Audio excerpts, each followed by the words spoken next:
Rayner from about 60 takes a little off the kick. Perfect for the youngster. Curtin into an open goal, and he kicks his first in AFL football. Of the game, and yes, it had a big bearing on it. He raises the arms, and he had a big say in it. 29,000 here tonight. Well, that was fucking dreadful. It is the Brisbane Lions Fancast. We are back after a pretty lackluster performance against the Cats on Thursday night, which seems forever ago now as we record here on a Sunday evening. But we are going to have a bit of a chat about it because it is an important game and the first of 4 tough games we spoke about just last week here on the show. It's all thanks to Hop On Brewery, to his EB by Hiker, and of course Crisp Marketing, our sponsors for 2026, and a huge shout out to those that got involved and sent us some money via the tip jar at our website, brisbanelionsfancast.com.au. Very, very much appreciated. You got your shout out on Instagram, and if you're watching on YouTube, you'll see your name scrolling along the bottom too as well. So a big shout out to everyone who got involved there. It really does mean the world. Patrick, Thursday night, Cats at the Gabba, another wet game, which seems to happen every time we play Geelong at the Gabba. And one thing I did not know is that Geelong's theme song has a second verse. Discovered that for the first time on Thursday night. Really? Yeah. Oh, I've known that for a while. I don't think it's geographically relevant in terms of I didn't know because I was here. Ooh, but more just it's popped up from time to time. I like the second verse. I also didn't realise, because obviously ours is very much the French national anthem, right? Correct. I didn't realise that the Cat song was it's changed. It's got a different bounce to it to the traditional classical song that it is, which is one that I actually quite like. Carmen. Yeah. So much so that I don't even know the name of it, but is what it is. But it's got a different kind of cadence to it. But I didn't actually realise that it was that song until quite recently. So, second verse of the Cat song. Yeah.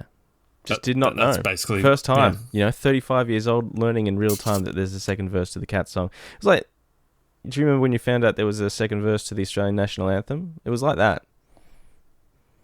Yeah, well, I mean, the Australian national anthem had its own foibles where the words changed, and I was completely, didn't know that the words had changed. There was only a couple of words, or a word, and I suppose the older generation didn't like being thought of as young anymore. No, that's so true. A bit of might have been a bit of imposter syndrome there. Who knows? Syndrome may have been on the cards on Thursday for either team. And as it was, we got found out reasonably hard, but for, in my opinion, reasonably good reasons. So there was some good lead up in the week. I watched Chris Fagan and Chris Scott on AFL 360. Did you watch that? I watched 3/4 of it. Not the show. The show's garbage, but them together was pretty good. I thought it was quite nice, and I think there's a much healthier respect from Chris Scott towards Chris Fagan than I think anyone, particularly David King, would care to identify. And I also like it when they're paired together because Chris Scott tends to be a listener as much as he is a talker, and I think that allows Fagan time to actually talk, whereas a lot of the time it tends to just be sort of token, like, what do you reckon about this, blah blah blah, whereas he actually is able to converse. The delay still is a pain in the ass, so fix it. I don't know. So that was good. Like that. Yeah, very much so. Selection came round and not the greatest news. No, Bez not available. Berry not. Yeah, we all thought he would come straight back into the mix. Obviously, Darcy Gardner came out. Sammy Marshall, for his first game of the season, made the cut. And then a very late out for Dane Zorko saw Jimmy Tunstall take the field as well. So, probably not as many big names as we thought would be coming in. On the other hand, Geelong had some pretty handy ins as well. Blitzarves, Myers, and Jack Henry, all very decent ins for them. And as it turned out, Jack Henry played a pretty pivotal role across that game as well. So, yeah. Now they had a good week, good week in the coach's box. Good week for. I guess they seem very up for the game. They had good ends, as you said. Blitzarves back makes a massive difference because Stanley is not a great player.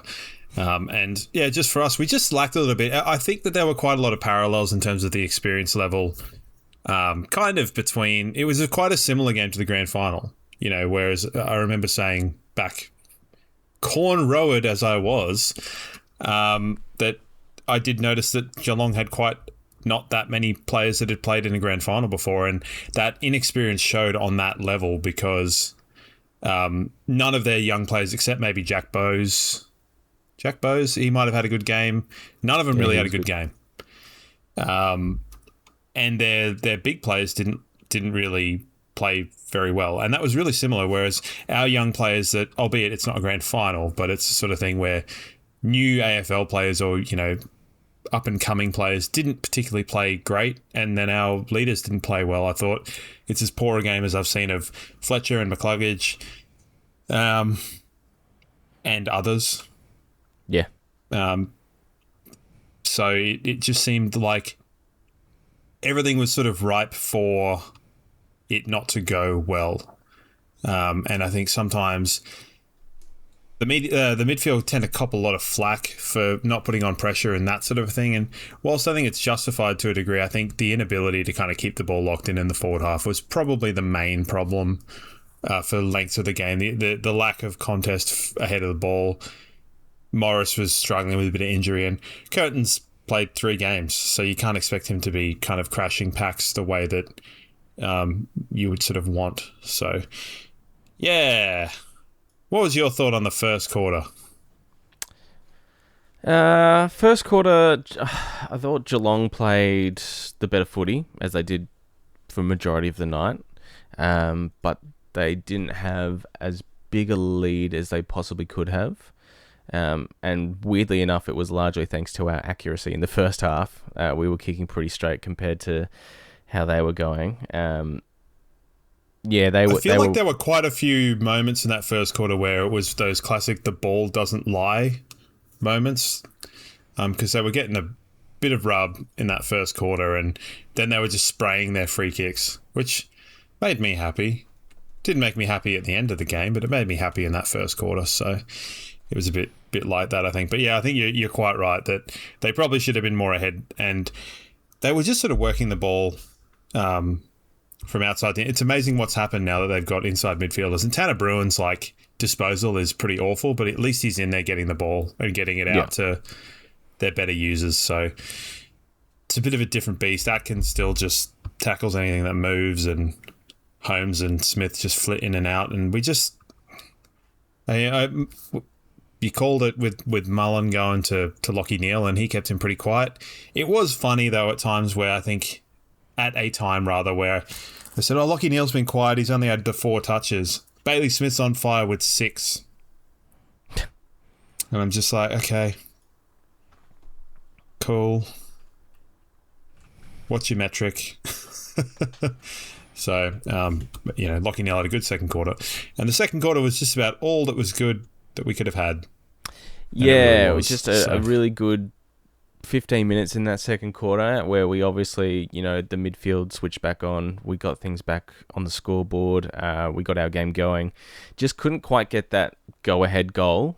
We brought it back, and then we probably needed another 1 or 2 to really put some scoreboard pressure on and get them panicking a little bit. But by the time it had evened up, they got the last 2 goals of the quarter as well to give themselves a bit of breathing room. And then third quarter, like it's been said about us before, no one can match the Brisbane Lions, in that 10-15 minutes when they get things going. Well, that first 10-15 minutes of the third quarter, we were on the other end of that, and they just blew it open. Did we hit the post twice at the beginning of the third quarter, right? Yeah, there was a fair amount of them, wasn't there? Yeah, but I think there was 2 where it was like, okay, cool, we'll get that one. Couple of, and Logan Morris seemed hell-bent on not kicking his 100th goal. which is, see it in cricket all the time in the 90s. But yeah, it was a weird one. And then Sean Manor just sort of turned up, and they were, credit to your man David King, they were making a lot of room for him at forward half stoppage. He did kick 2 of his goals bleeding. That made me annoyed. So should have been off the field. But I suppose if you can wipe it away and hide it as well as you can. Whereas on the other end of the spectrum, you got Bailey Smith pointing it out to the umpire. So maybe we need to snitch more on guys like Sean Manor. But he had a really good quarter, and Geelong had a really good quarter, and ultimately a really good half. So there wasn't really a lot that we could do. They had too much class around the ball, and they were just, they were exposing certain players, and their forward structure was, and I'm sure we can talk about that as a larger kind of sort of theme. Their forward structure was really interestingly and cleverly done, having the extra tall there to kind of just create a threat at every moment and to try and split and make sure that if Neil was on Harris Andrews, he was in a place where Harris Andrews was irrelevant to everything else. So, it's fun playing in a forward line with your brother. It's fun. That's all I'll say. So, look, they took away all the weapons, everything that got them in the grand final. So obviously Charlie Cameron, they knew. Obviously he kicked 4 in the grand final. He's had a great start to the year. So O'Connor went to him, and Cameron ended up having a pretty good game. One of the best on.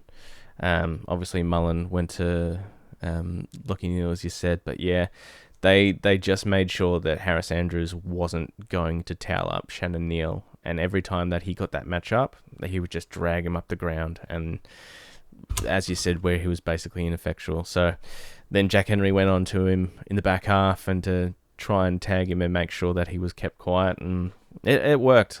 And obviously Zorko not there for our ball movement.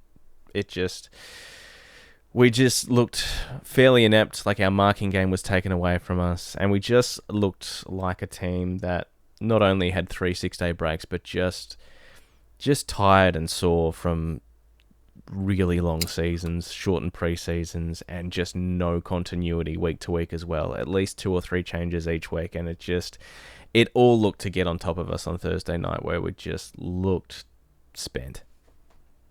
Yeah, it is compounding, I think. So the 10-day break that we've got now, I think, is good. But I think we should just be looking at, going back to basics in the way we play. But it is hard. They basically just, they called the bluff, or they said, look, we're going to put Jack Henry forward because we don't trust that your talls down back are good enough to hurt us. And Tom Stewart was a massive factor again, which is basically the case most of the time we play him. How good was him and Harris Andrews hip and shoulder? Yeah, it wasn't exactly the biggest hip and shoulder you've seen from Harrow. Like he was a little bit off balance, and it wasn't quite a full lineup get him clean. But it was a great contest, and Tom Stewart was immense. We just kept kicking it to him, but they made sure we kept kicking it to him. Geelong were really good. And they had pressure on the ball, and we just. It seems so simple. It seems so simple to be like, just don't kick it 25 metres in line to the goal. And we didn't do that at Cardinia Park last year. We made sure. Jumping Jack White. Jack White is from the White Stripes. Jesus, I do that every time. Jeff White. He's got a coaching job with the girls, doesn't he? Yeah, with the women, assistant there. So that'll be really good for them. That's great. Hopefully, he's a good fella.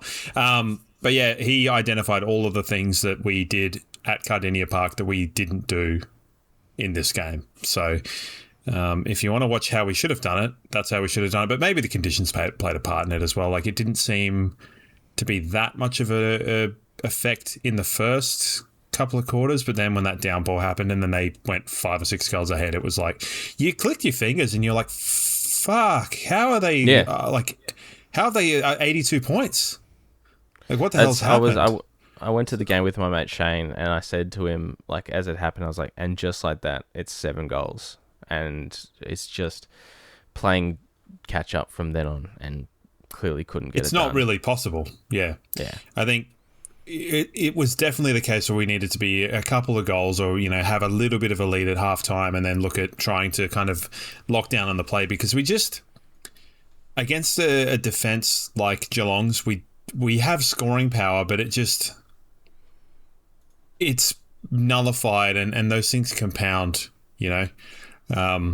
Yeah, so it's just, I think you nailed it with the continuity. There's a lot of players that are playing that I don't think would make most starting teams. Yeah. Which is understandable, but there are a hell of a lot of guys on the injury list that would be walk-ins in every team in the competition. So that's kind of the both sides of the argument, and it just kind of sucks for some of the players that are struggling with fitness at the moment, and it's what's leading to Fletcher had not a great game. And you would trust him in the last 2 years to go, well, you're going to play on a small forward and don't let him beat you in a contest every time. And it wouldn't happen. But it did this time. And it's just it just goes to show. And I mean, you said after the first grand final win, when he went straight back to preseason the day after, or a couple of days after. So it's pretty clear that he has his own way of going about things, and if he wasn't able to do that and wasn't able to kind of keep himself, maybe that routine is what he needs to ensure like a good campaign, and he obviously didn't get that. And Dunkley's dropping the ball, Logan Morris dropping the ball, like it's just stuff that you never see. Yeah. All happening at once. So, pretty much how that was. Levi Ashcroft was pretty good. He was pretty good. But as Fag said in the post-match, there was a lot of our sort of senior, better players were well off the boil. So, too much left to too few, and once again, Geelong just made sure that was the case as well. They were really, really good, and they didn't come here for a haircut. They were here to assert their dominance and let everyone know that they belong in that top 4 team conversation. Yeah. Zach Guthrie definitely needs a haircut, though. Holy moly. All right, well, that being said, we got a 10-day break, which has come around at the right time. Absolutely, because when we chat about the VFL as well, like that continuity is just trickling down to them as well, and they're just getting smacked week in, week out. So let's, thanks to Hop on Brew Tours, hand out some votes and not really talk about this game much more, I reckon. Can you please go first? Because I don't have my phone on me, so I can't share. Yeah, I'm going to go Charlie Cameron the 3, Wilmot the 2, Levi the 1. Yeah, I thought Moddy was pretty bad, personally. So Charlie the 3, Levi 2, and then 1 can go to Dan Curtin for kicking his first goal, which made me happy. I'm assuming you mean Cody Curtin in this. Yep. It's been a long day. Fair enough. I'm losing my mind. One vote goes to Paul Curtis. Who knows? Struggling. Losing my mind. Yes, not a great... I think that review will be pretty brutal, but I think it will be kind of contextualized and hopefully not too much. You don't want to intellectualize things that are potential to grow, but I think that they'll be like, this is what happened, this is how it happened, we need to make sure it doesn't happen again. So, yeah, we'll see how we go. Yeah, and I guess... Two's got flogged, right? They did, yeah. Now, it must be said, Geelong, their VFL team is top of the table. But yeah, they just absolutely smacked us. Beacon was good again, so he's putting his hand up for senior selection. I feel like Reece Torrent came off with an injury. Will Mack had a couple of moments, but it's really hard to sort of Darryl Joyce was good getting back there, and he had his work cut out for him because that ball spent a lot of time in that forward 50 for the Cats. So a really tough showing. Absolutely smacked again, and yeah, it's not a good period for the twos at the moment. No, continuity, it's so unquantifiable, but it's also like, I used to play in a six-a-side indoor soccer thing, like in Melton. It was super rough. It was great. And it was a pretty useless group of people that I was playing with. I basically went and was like, who's the team that have people that have room for me? Because I didn't know anyone. And the guy's like, yeah, these guys, like, they always struggle to get players. When we got all 6 of us there, holy crap, were we good. But that happened like once every 7 weeks. Oh, other time you'd have this guy filling in this, and you just like, what foot do they kick with? What are they good at? What's his name? Like, and I'm assuming it's a bit like that. I'm like, they probably know each other's names and things like that. But yeah, like, just the inability to kind of to trust what people are doing and that it can surely would just be an absolute piss take, really. Starting to hit me wrong after all these years of injuries. It's getting to me. Yeah. All right, well, for changes coming up against the Giants, you'd have to think Jared Berry's going to be right to go because he was basically on the precipice on Thursday night, but an extra 10 days. You'd have to think he'd be right in the frame. It looks like Noah Answorth, they put a 2-week timeline on him. Hippie's only a couple of weeks away, 3 or 4. Zorko would come back in, you would think. It was weird because he was laid out, but he was cited as managed, so not really sure what to make of that one. But you'd have to think he comes straight back in. So Bez and Zorko in, Marshall and Tunstall out for mine. Yeah, we lacked a bit of that. Yeah, Gallup was a concussion and a hamstring, so yeah, we're not sure where that's at. You've also got Link McCarthy to think about as well, because I think he's exactly the sort of player that would have suited the game. Yeah. So, between Gallup, Berry, Zorko, Lincoln McCarthy, that's, I know Gallup's only a second-year player, but like he brings a little bit to that, and he would bring a contest, whether it's behind the ball or ahead of the ball, and whether it is the sort of thing that would free Gardner to go forward to also create a contest. It's really up to it, but I think, yeah, for sure, I think Curtin probably comes out, Marshall, Tunstall, and one other. Like McKenna? One other. Yeah, it could be McKenna. It could be... I think if McKenna comes out, then McCarthy will go in. But if not, then it's probably the case of you going, Berry? Yeah. Answorth. So you got 6 that could come in. That's a lot of changes. It is. I didn't love... Yeah, I didn't...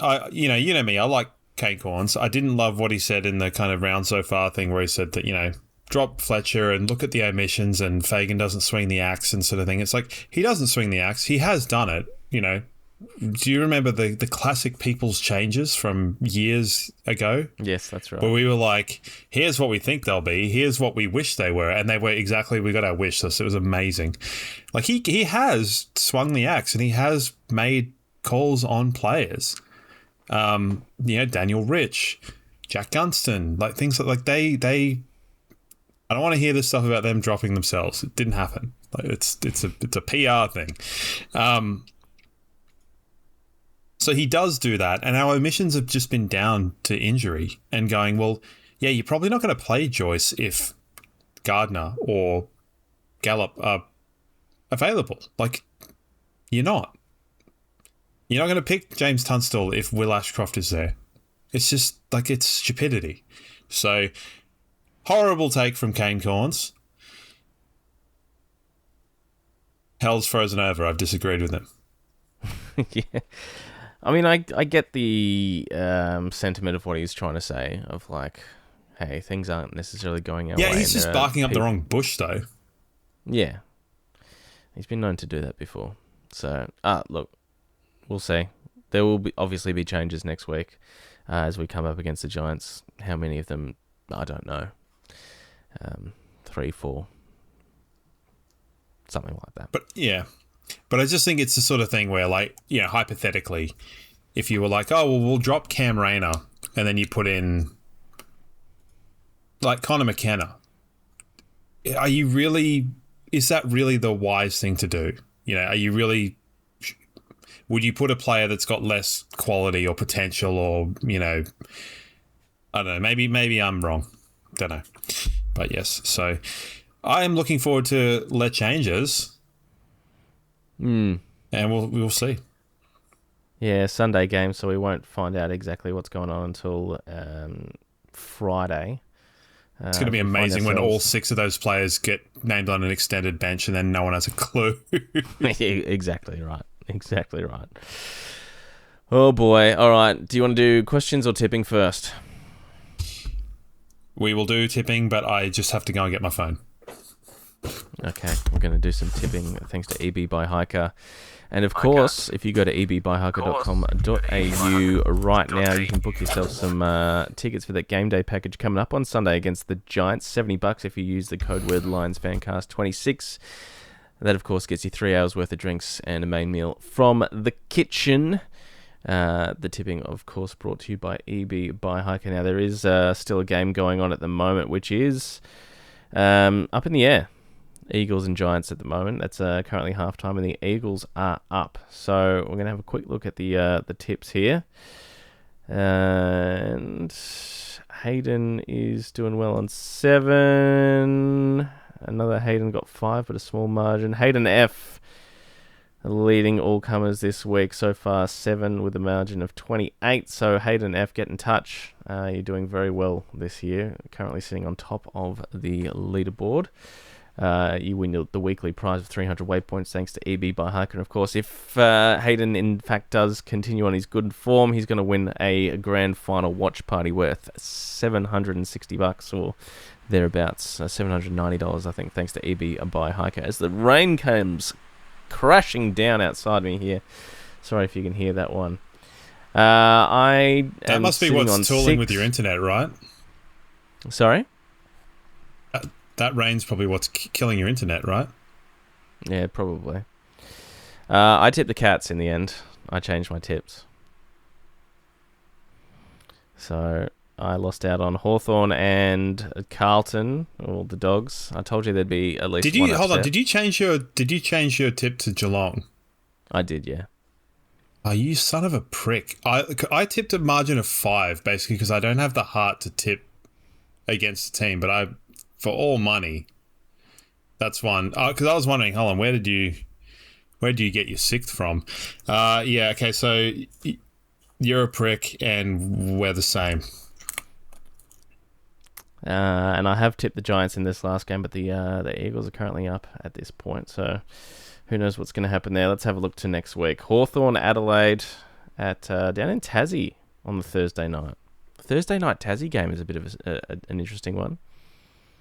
Yeah, I mean, I don't know that we're going to talk about the fixtures, but, you know, a Thursday night Geelong Lions Cardinia Park one is a pain in the ass too for people that are in Melbourne, because you can't get down after work and you can't get back before fucking 2 a.m. So good on you, AFL, you absolute clowns. Hawthorn in UTAS is probably a different story. You know, they're going to want a bit of a topsy-turvy season. Yeah, for sure. I don't think it'll be a blowout, but I think, you know, looking at maybe like 27 points sounds good. I've gone the Hawks by 14. Dreamtime, Essendon and Richmond. Yeah, I mean, Essendon is the safe bet, but you never know. It's so... I won't be watching that game. No, I'm not exactly going to be tuning in for it either. When Freo and St Kilda, or well yell up, and Euroke on the Friday night as well, is looking like a fairly decent match. Oh, have we got another double Friday night? How is this a good idea? It's not. Like, who thought it's a good idea? It's never... I reckon an upset could be brewing with North Melbourne against the Suns, but I'm going to tip the Suns anyway. Yeah, Suns don't. Ooh, yeah, Suns don't play Marvel particularly well, but yeah, they should beat North. Well, Geelong Sydney at GMHBA. That is a good match. Sydney for me. You're going Sydney at GMHBA. I am. Bold. You're going to change that, aren't you? No. Okay. Collingwood probably. Port Well, yeah. Adelaide. Yeah. If Collingwood lose that match, my God, what's going to happen? Yeah. Would love it. Port Adelaide. I mean, Carlton, I think they got the new coach bounce of Josh Fraser. I have seen him coach a game for the North Preston Bull Ants where they beat Carlton. That was fun. So, have seen him coach before. Lions and... I'm going Melbourne. Marvel Stadium. Now, Melbourne against the Dogs... I don't like either of those teams. You know, it feels really horrible to say, but I'm liking Melbourne at the moment. Like, they're fun to watch. Most of the pricks are gone. Like, Goodwin's gone, Oliver's gone. Petrarca, I didn't really have much against him. Stephen May's gone. They've still got Cozzy Pickett, who's a bit of a sniper, and Harry Petty that we all love here as Lions fans, but they're fun to watch, the way they're playing their footy. How are they going to go? I mean, they're undefeated at the MCG, right? But Marvel's a different story. Bulldogs. Dogs? Yeah. That's what we got to do. Tipping is fun, isn't it, guys? Can be. Yeah, if you tip against your team, that is. All right, tipping in the bag for another week. Let's have a look at the questions, thanks to Crisp Marketing. And if you want to get your questions in, you can always get in touch via socials. You can head to the website, send us a message there. Or, of course, you can join the Discord. The link to do that is also at our website, brisbanelionsfancast.com.au. Mad Lion Ross... Did we look a little beaten up in that game, and maybe we're just looking for the bye?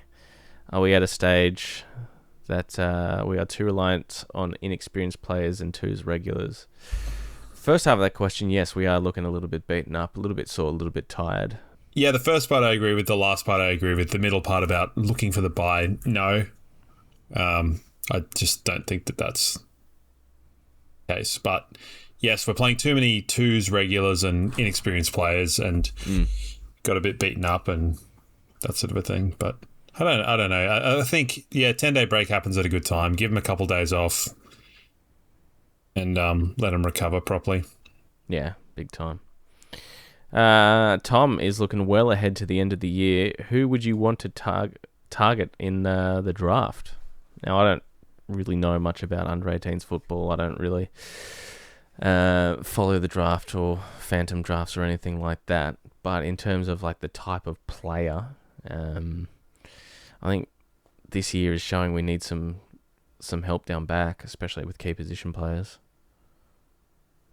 I know the club's going after Ridley again, and that looks sort of more likely than unlikely at this point. Yeah, I don't get that, but I think I would never advocate picking an Andy McGrath pick one, a back pocket. But if you can get two back pockets in the 20s, Noah Answorth type, I think that's kind of, I think that's sort of the stocks.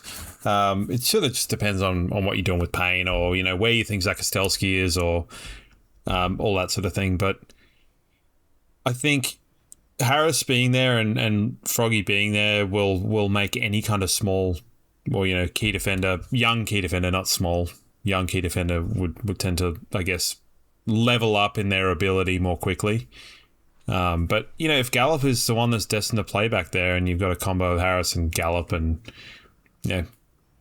Gardner or Lester hang on, or if Payne comes back, then you're looking pretty good. It just does seem like we're struggling with Smalls. in a way that we haven't for a couple of years. Yeah, I mean, we've spoken about it. We've got a few of the same type, Kitty, Moddy, Fletcher to an extent, and obviously Zorko. But yeah, since losing Stas, and Archie, who could potentially play a similar-ish type of role, and with Answorth being out, like it's just we've definitely got a hole in that. Josh says, if Berry or Zorko can't get up for next week, is it time to give Luke Beacon another go? He's been one of the shining lights in an underperforming VFL side. True. Tunstall and Marshall looked a little lost the other night. Well, they weren't alone there, to be fair. Yeah, well, I think it's the case of both of them together and, many players. I think if you just had put Beacon in instead of Tunstall or Marshall, he probably too would have looked equally as lost. So I don't think that I think it's a compounding thing rather than an individual. And if both of them came out and Beacon went in, or if both of them and Cody Curtin went out and Beacon came in and there was a bit more continuity, that's the word of the day. Then he probably would look better. But also I think Marshall would probably look better if there was all of them and Marshall. And Tunstall looked better in the game that he played more recently, where it was just him. So kind of a loaded question. I do agree with it, but also I agree from all parts. So we'll see. Shadow Brain is another one that has sort of been training down back in that sort of area, not really getting a look in, and doesn't seem to be in much discussion either. He's probably worth a go. We've sort of seen Jimmy a couple of times this year, but Shadow's been pretty good in the VFL as well without absolutely blowing it up. He's been all right, been serviceable. It might be worth giving him another go. A little bit more height and a bit more body than Jimmy as well. Yeah, Shadow Brain tends to be a bit more of that medium size, so he's probably more similar to Starcevic because he's also decent aerially as well. And we did see that when Starcevic and Answorth were in the back line together, that worked really well in the grand final against Sydney because it gave us two options for the kind of shutdown job. And obviously in the first half of... I mean, that said, Starcevic was out a lot last year as well. God, I just wish our guys were healthy. Wish they were healthy. Yeah. And then the questions are coming through about Tommy Doedee. Cameron, as someone who doesn't watch much of the twos, what is the go with Tom Doedee? It's a great question. I mean, that question does go on for a little bit. He just doesn't look up to it, hey? He's had, 6 or 7 weeks in the twos now as well. Watched, and just so, I mean, the twos... got a few little bits here and there that are all right. But, I can't really comment, but... He looks slow, and I'd hate to see how slow he looks at AFL level as well. Yeah, and that sort of gives me cause for concern about this Ridley chase as well, because another bloke with a pretty prolific injury history in a similar-ish role, sort of. Yeah, I don't know. Ridley's sort of one that, I don't spend a lot of recreational time watching Essendon because they're not particularly good to watch. So Ridley's one that you sort of never really... I probably don't understand how good he could be in a similar sense that, when Tom Doedee was touted to come down here, he was very highly regarded, or come up here, really highly regarded, but didn't watch a lot of Adelaide. So it's really hard to comment on the quality of the players, which I should probably know better, but a lot of football every week. And it's also hard to go back 2 years and then watch Jordan Ridley speculatively pertaining to his potential to come to the Lions 2 years after missing 2 seasons. So, yeah. Butterfly effect. Yeah. I don't know what's going on with Tom Doedee. Last question from Tom simply just says, is it over? No. I thought he was asking whether the question time was over, which the answer is yes, it was over before that question came in, but is it over? No, that's insanity. So I think, once knock on wood, once we can get a little bit of continuity and we can get our best footy going in the back half of the year, we just got to qualify for finals. Like that's what we got to do, is finish ideally in that top 6. I mean, top 4 would clearly be best option, but top 6, qualify for finals, then the work begins again. And I've doubted this team enough over the last couple of years, and they've proved me more than wrong, time and time again. So I'm not going to do that again. What I will say is, though, is our defense, defending quick transition is a bit of a worry. And I remember saying this to you after we pretty comprehensively beat Collingwood. I did say to you, like, when Collingwood did get their, forward scoring chains going, they were moving it pretty quickly through the middle of the ground, a little bit too easily. So I sort of had a little bit of an eye on it from there. And that was really quite exposed on Thursday night. So that is something we're going to have to work on, and something that's been pointed out by Champion Data and stuff, of a big area where we are not doing particularly well on is defending transition. And I don't think that, by the way, the transition becoming the buzzword, I said that would happen 2.5 years ago. So it's been nice to see that happen.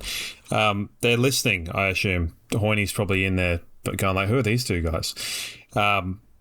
Just tooting my own horn. But I feel like our kind of being played through has been a problem for 3 years. It just isn't a problem when we choose for it not to be a problem. And whether it's the amount of effort that's required to do that and to play our game in the other way is too much to do in a home and away season for every game. But I mean, looking at the table, you look at where Freo and Sydney are, it's like, yeah, like, cool. I don't think that they're going to maintain the level of form that they've got the whole season. And we've seen it. It doesn't happen. Like, it hasn't happened like that for a long time. So Geelong did it in 22. But aside from that, teams that go to a big early lead, they fall down. So waiting for them to fall down, I think, would be my thing. It'd be interesting to, I'd love to know how Sydney fans are feeling right now, with their team, sitting pretty on top of the ladder and, just smacking everyone they play. But we've seen this episode before. So I wonder if Sydney fans are going, yeah, this is the year it all comes together, or are they wary because they've been burnt before and, they've seen good starts to the year? You can't. And the thing is, we've seen us be in good positions in previous seasons before we won a premiership, not trusting the fact that it would be our year because we were like, oh, we've gone out in straight sets a couple of times. Like, that stuff sticks with you. And I think that goodwill on the other side is like, well, yeah, we have won premierships against the odds and it's not likely to win a premiership. But last week we were still premiership favourites. This week we're not. No. And that's technically, that's based on le gambling. So, which, for anyone wondering, that's what the favourites are, is who's paying the shortest odds.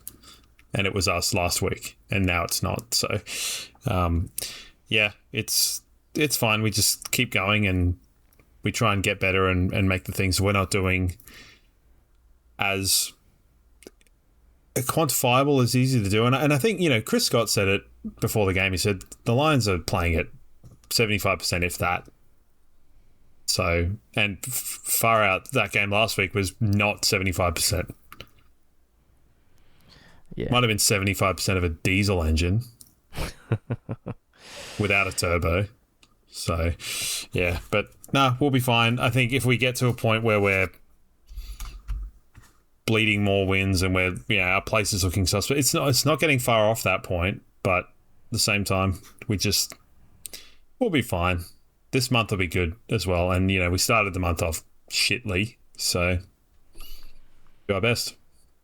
Well, yeah, chance to rectify that against the Giants on Sunday down at NG. They're going to come back from Perth, obviously, in a shorter turnaround for them. We've got a couple of days on them and smaller travel, but they're still missing a couple. Jack Buckley went out as well, so I'm not sure where he's at. He might come back into the mix. But yeah, they just, speaking of no continuity, the Giants are well and truly up there in terms of not being able to get continuity on the park for them. So we have seen it though before. Aaron Cadman tore us a new one last year. Finn Callahan, we've seen him rip us apart as well. Lockie Ash is stepped right up in terms of his output. And of course they've still got, Toby Green, Jake Stringer. So they've got handy players. They're just not putting it all together at the moment. No, they're not really able to do that. When's the last time we played at Engie rather than at Manuka? Yeah, geez, it'd be a minute, wouldn't it? Because we seem to be... probably Engie, the last time we played Engie was the final.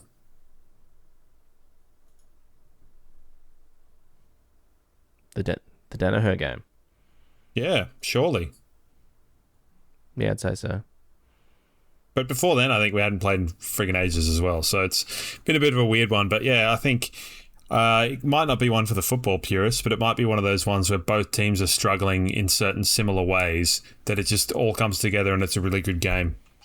So we'll I guess, wait and see with that one. But they have got threats everywhere, but also similarly, they'd be circling all kinds of threats, even with our issues with team.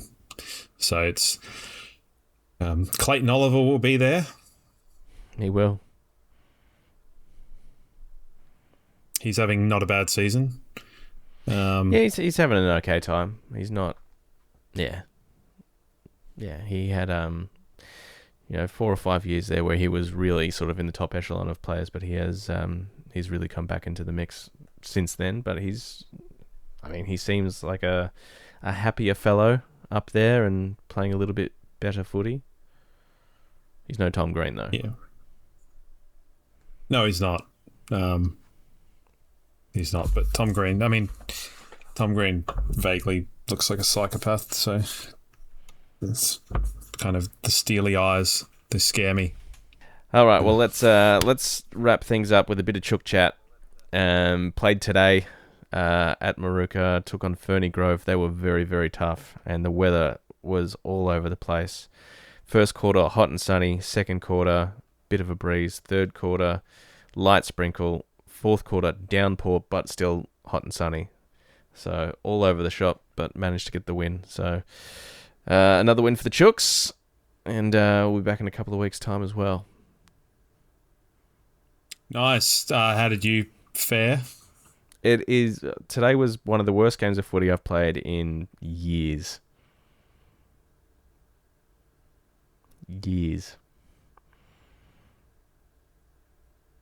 Yeah, okay. Yeah. How many years? Lots. Still hit the scoreboard. Is it worse? Is it all over the place?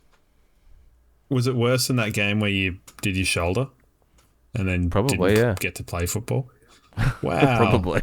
Is your shoulder all right? Yeah, shoulder's fine, but yeah. No bueno today, but still got the win, so that's the main thing. And so when you said you hit the scoreboard, did you points or goals? Both. I think I ended up with 4-4 or 4-5 or something, but just all over the place. So hold on. Hold on. Your worst game in years was still a 4-goal game. Yeah, I mean, yes, and 3 of them came in the last quarter. But yeah, man, I was junk time, Brooksy. Yeah, junk time, JB. I'm just trying to think of some sort of knob commentator on Fox Footy that'd be like, "Yeah, my worst game is still one of the best." Funnily enough, I said it in David King's voice, but throw a blanket over him. Well, that's good. I've had some truly awful games where I've done absolutely nothing, so big thumbs up from me. All right, let's wrap things up. Nice short one today, and we'll be back in a bit over a week's time to have a chat about this game against the Giants, who may or may not be coming off a pretty embarrassing loss against the Eagles.